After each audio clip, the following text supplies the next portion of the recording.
Imagine a bridge so massive, so ambitious, that it will tower over everything Ghana has ever built. A bridge that will connect communities separated by one of the world's largest man-made lakes. A bridge born from an unlikely partnership between a West African nation and an island country on the other side of the world. This is the story of the Volivo Bridge, a testament to international cooperation, engineering excellence, and Ghana's bold vision for its future. By the time we're done today, you'll understand why this single structure could transform the lives of millions and why Japan chose to invest in this ambitious project. Before we begin, kindly subscribe to the channel if you haven't done so yet. Let's dive in. To understand why the Volivo Bridge matters, we first need to talk about the Volta Lake. Created in the 1960s by the construction of the Akasambo Dam, the Volta Lake is one of the largest man-made lakes in the world. It's absolutely massive, covering about 8,502 square kilometers, roughly 3.6% of Ghana's entire land area. But here's the challenge. This enormous body of water creates a natural barrier that divides Ghana's eastern regions. For decades, people living in the Volta and Oti regions have relied on ferries and lengthy detours to cross the lake. What should be a simple journey of a few kilometers can take hours, sometimes even a full day, depending on weather conditions and ferry availability. For farmers trying to get their produce to market, for students traveling to school, for families visiting relatives, and for businesses trying to move goods, this barrier has been a persistent obstacle to development and economic growth. The existing Adomi Bridge, built in 1957, serves the southern part of the region but doesn't solve the connectivity problem for communities further north.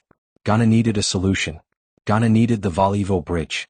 You might wonder, why would Japan, a country located over 13,000 kilometers away from Ghana, invest in building a bridge in West Africa? The answer lies in Japan's long-standing commitment to African development and its strategic partnership with Ghana. Through the Japan International Cooperation Agency, or JICA, Japan has been supporting infrastructure projects across Africa for decades. In 2016, Ghana and Japan formalized their partnership for the Volivo Bridge project.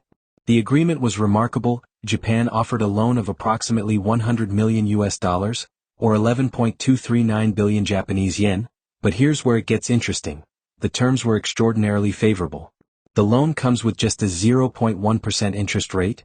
That's practically free money in international finance terms. Ghana has 40 years to repay the loan, with a 10-year grace period before repayments even begin. These aren't the terms of a typical business deal. These are the terms of a genuine partnership focused on development rather than profit. This reflects Japan's broader philosophy of quality infrastructure investment in Africa, emphasizing sustainable development and mutual benefit over quick returns. Now let's talk about the bridge itself, because the Volivo Bridge isn't just any bridge, it's going to be a record breaker for Ghana. The bridge will span 540 meters across the Volta Lake at Volivo, near Volta Oti Dome. It will be a cable-stayed bridge, which is one of the most elegant and efficient designs for long spans. Picture this, 2 towering pylons each standing 51 meters tall, taller than any bridge towers currently in Ghana, with cables radiating down like the strings of a giant harp to support the roadway below. The main span, the distance between the 2 towers, will be 280 meters. That's nearly 3 times the length of a football field, suspended over water.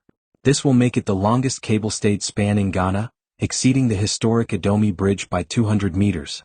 The bridge deck will include 2 traffic lanes to handle vehicle flow in both directions, sidewalks for pedestrians, and comprehensive safety railings. This isn't just about moving cars, it's about creating safe passage for everyone. The engineering challenges are significant. Building over the Volta Lake requires careful consideration of water levels, which fluctuate seasonally. The foundation work must account for the lake bed conditions, and the construction timeline must work around weather patterns. These are the kinds of challenges that require world-class engineering expertise. Exactly what the Ghana-Japan partnership brings to the table. But as with any mega project, the path hasn't been entirely smooth. The original agreement was signed back in 2016, and you might be wondering why, in 2025, construction is only just about to begin. The answer involves a perfect storm of global challenges. First came inflation and currency depreciation, which significantly increased the real cost of construction materials and labor. Then the COVID-19 pandemic hit, disrupting supply chains worldwide and forcing delays in planning and procurement. By the time the world began recovering, the original budget estimates from 2016 no longer reflected the reality of 2025 construction costs. This isn't unusual for large infrastructure projects, but it required Ghana and Japan to return to the negotiating table. The good news is that both parties remain committed. As recently as January 2025, Ghana's Roads and Highways Minister, Kwame Agbadza, held productive discussions with JICA officials. The conversations focused on addressing the financing gap while maintaining the project's momentum. Minister Agbadza expressed optimism, stating that, God willing, President Mahama will break ground this year. This reflects the renewed political will behind the project, especially as it aligns with President John Dramani Mahama's ambitious $10 billion Big Push infrastructure initiative. So what happens when the Volivo Bridge is finally built? The impact will be transformative, touching virtually every aspect of life in the affected regions. Economic impact. The bridge is a crucial component of Ghana's Eastern Corridor Road project, which aims to create a continuous highway connecting the southern coast to the northern regions. Once complete, goods can move more efficiently between north and south, reducing transportation costs and opening new markets for farmers and businesses. Regional integration. The bridge will strengthen connectivity between the Volta and Oti regions, fostering greater economic integration and cultural exchange. Communities that were once separated by hours of ferry rides will be connected by a short drive. Development catalyst. Infrastructure like this doesn't just solve the immediate transportation problem, it catalyzes broader development. Better roads mean better access to healthcare and education. They mean new business opportunities and increased investment. They mean young people don't have to leave their communities to find opportunities. National pride. Beyond the practical benefits, the Volivo Bridge will stand as a symbol of Ghana's progress and its ability to execute ambitious projects. It will be an engineering landmark that Ghanaians can point to with pride. The partnership with Japan also sets a precedent for how international development cooperation can work at its best, not as aid or charity, but as genuine partnership between equals working toward shared goals. The Volivo Bridge represents more than steel and concrete spanning water. It represents vision, partnership, and possibility. From the conference rooms where Ghanaian and Japanese officials negotiated terms, to the construction sites where it will soon take shape, to the communities whose lives it will transform. This is infrastructure with purpose. As 2026 unfolds and groundbreaking approaches, the Volivo Bridge moves from dream to reality.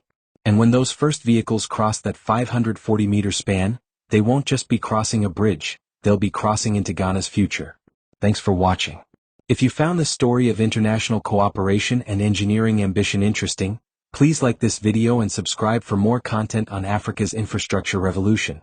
Drop a comment below. What other mega projects in Africa should we cover next? See you in the next one.